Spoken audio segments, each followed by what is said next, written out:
إن الحمد لله نحمده ونستعينه ونستغفره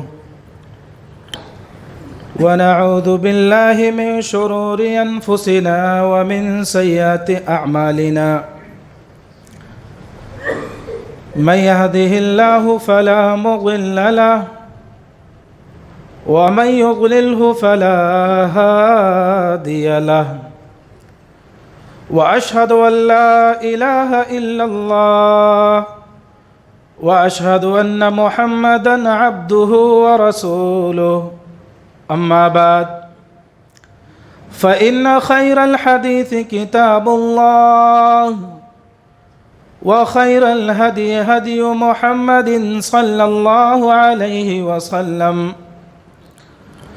وشر الأمور محدثاتها وكل محدثة بدعة وكل بدعة ضلالة وكل ضلالة في النار فأعوذ بالله من الشيطان الرجيم يا أيها الذين آمنوا اتقوا الله حق تقاته ولا تموتن إلا وأنتم مسلمون يا أيها الناس اتقوا ربكم الذي خلقكم من نفس واحدة وخلق منها زوجها وبث منهما رجالا كثيرا ونساء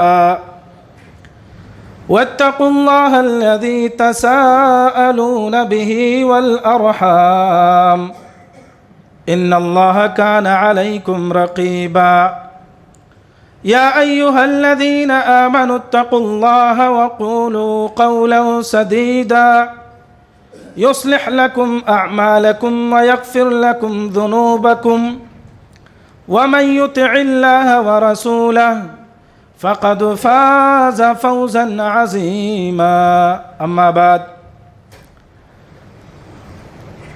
وقال تعالى في موضع آخر فأعوذ بالله من الشيطان الرجيم بسم الله الرحمن الرحيم والعصر إن الإنسان لفي خسر إلا الذين آمنوا وعملوا الصالحات وتواصوا بالحق وتواصوا بالصبر عن أبي يوسف عبد الله بن سلام رضي الله تعالى عنه قال سمعت رسول الله صلى الله عليه وسلم يقول يا أيها الناس أفشوا السلام وأطعموا الطعام وصلوا الأرحام وصلوا والناس نيام تدخلوا الجنة بسلام رواه الترمذي وقال هذا حديث حسن صحيح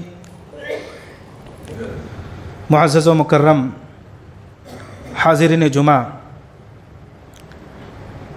ہم عمر عزیز دوستوں اور ساتھیوں،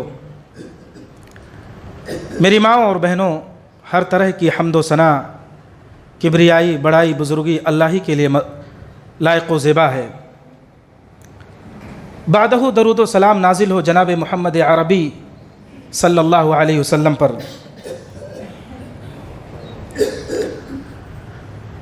ہم اور آپ اس بات کو بخوبی جانتے ہیں کہ اللہ رب العالمین نے اس امت کو خیر امت کا لقب دیا۔ پوری روئے زمین پر جتنی امتیں پائی جاتی ہیں، تمام امتوں میں اللہ رب العالمین نے سب سے بہتر کا خطاب دیا، خیر امت کا خطاب دیا۔ آج سے 1400 سال پہلے کی زندگی کا جب ہم مطالعہ کرتے ہیں، وہ قوم صحرائی قوم، ریگستانی زندگی گزارنے والی قوم، جس قوم کے پاس نہ تو کوئی تہذیب ہے، نہ تو کوئی ثقافت ہے، نہ تو کوئی تمدن ہے، ظلمتوں تاریکیوں کی گھٹا ٹوپ میں زندگی گزارنے والی قوم، ظلم و ستم کرنے والی قوم، سالہ سال جنگ و جدال کرنے والی قوم، ہر طرح سے برائیوں سے لت پت ہونے کے باوجود ایک وقت ایسا بھی آتا ہے کہ نبی کریم صلی اللہ علیہ وسلم اس روئے زمین پر تشریف لاتے ہیں اور کل 23 سالہ مدت کے اندر وہ صحرائی قوم ایسا انقلاب برپا کرتی ہے کہ اللہ رب العالمین نے قرآن کریم کی بدولت، نبی کریم صلی اللہ علیہ وسلم کی بدولت، ایک ایسی قوم جو ذلت اور رسوائی کی زندگی گزار رہی تھی، وہ قوم عزت اور مقام و مرتبہ پر فائز ہوتی ہے، حکومت اور اقتدار ان کے زیر نگی آ جاتا ہے، بڑے بڑے ممالک کہ وہ بادشاہ بن جاتے ہیں، حکمراں بن جاتے ہیں، اور اسلام کی ایک ایسی کرن اور اسلام کی ایک ایسی روشنی چاروں طرف پھوٹتی ہے کہ نہایت تیزی کے ساتھ مشرق سے مغرب، شمال سے جنوب، دنیا کے ہر چپے چپے میں، دنیا کے ہر گوشے میں اسلام کی کرنیں پہنچ جاتی ہیں۔ مگر ایک وقت ایسا بھی آتا، ایسے بھی حالات آتے ہیں کہ عروج اور ترقی کی زندگی گزارنے والی قوم دوبارہ ذلت اور پسپائی کی طرف پہنچ جاتی ہے۔ ایسے بے شمار ادوار اور اطوار اس امت پر آئے۔ ہوا ایسا کیوں؟ آج اتنی بڑی تعداد پوری دنیا میں ہم مسلمانوں کی، لیکن آج ہم غور اور فکر کرتے ہیں اپنے اسلامی معاشرے کے بارے میں بالخصوص، تو دنیا کا کون سا ایسا گناہ ہے، دنیا کی کون سی ایسی برائی جو آج مسلم سماج اور مسلم معاشرے کے اندر نہیں پائی جاتی ہے؟ بڑے بڑے جرائم، بڑے بڑے گناہ، وہ سب جو غیروں کے ہاں ہیں وہ آج ہم مسلمانوں کے یہاں موجود ہیں۔ تمام گناہوں کے باوجود اور تمام برائیوں میں لت پت ہونے کے باوجود وہ قوم فتح اور وہ قوم نصرت کیسے پا سکتی ہے؟ آج کے اسی خطبہ مبارکہ مقدسہ مطہرہ میں چند ایسے اسلامی مثالی معاشرے کے بارے میں بتاؤں گا، رہنما اصول کے بارے میں، کہ میرے مسلمان بھائیوں، ممکن ہے کہ اگر ہم نے اور آپ نے غور کیا، عمل کیا، تو یقیناً دوسرے لوگوں کو ہمارے اپنے اخلاق اور اعمال کی وجہ سے فائدہ پہنچ جائے گا۔ لوگ اسلام سے قریب ہو جائیں گے، اسلام کو قریب سے دیکھنے لگ جائیں گے۔ ابھی آپ نے دیکھا قطر نے فیفا ورلڈ کپ کے ذریعے اسلام کی بہترین ترجمانی کرنے کی کوشش کی۔ آپ سب لوگوں نے دیکھا ایک کھیل کے میدان کو اسلام کی نمائش گاہ بنائی جا سکتی ہے۔ ہم اور آپ اپنے اخلاق سے، اپنے کردار سے، اپنی زبان سے، اپنے گفتار سے، اپنی مساجد سے، اپنے معاملت سے، اپنے حسن معاشرت سے ہم دنیا کے سامنے اسلام کی خوبی کو اجاگر کیوں نہیں کر سکتے؟ یقیناً کر سکتے ہیں، لیکن ہم در حقیقت اسلام کو تو مانتے ہیں مگر اسلامی اصول و ضوابط پر عمل نہیں ہونا چاہتے ہیں، عمل نہیں کرنا چاہتے ہیں، جس کا نقصان اور جس کا خمیازہ سب سے پہلے ہماری اپنی قوم کو اٹھانا پڑ رہا ہے۔ مسلمانوں کے مثالی معاشرے کی ایک سب سے بڑی مثال کیا ہونا چاہیے؟ مسلمان جس سوسائٹی میں اور جس سماج اور معاشرے میں رہتے ہیں، ان کو آپس میں محبت سے ہونا چاہیے، الفت سے رہنا چاہیے، بڑوں کی عزت اور چھوٹوں پر شفقت کا ماحول ہونا چاہیے، یا مسلم معاشرے کو اختلاف،